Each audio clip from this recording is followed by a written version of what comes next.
रामकृष्ण हरी माऊली. आज मी तुमच्यासाठी बाजरीची भाकरी आणि मेथीचं पिठलं बनवणार आहे. अगदी गरमागरम असं मस्तपैकी. त्यासाठी मी मेथी आणि कोथिंबीर घेतलेली आहे.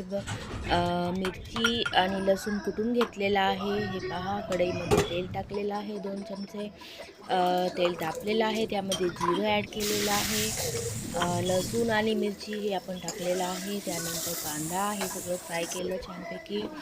त्यामध्ये थोडीशी हळद छान कलरसाठी.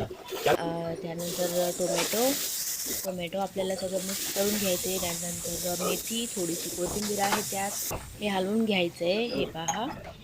आणि त्यानंतर थोडंसं पाणी, अर्धा ग्लास, नंतर परत 1 ग्लास पाणी. हे पहा, त्यामध्ये बेसन पीठ ॲड करायचं आहे आणि त्याला मस्तपैकी हटून घ्यायचं आहे आपल्याला.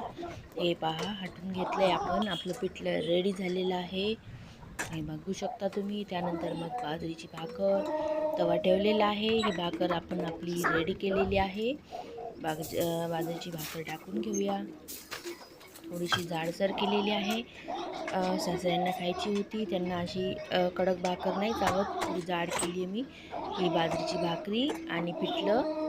हे पहा, भाकर मी अशी भाजून घेते. ही टम्म फुगते.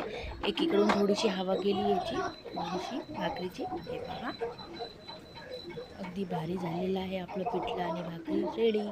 Bye bye.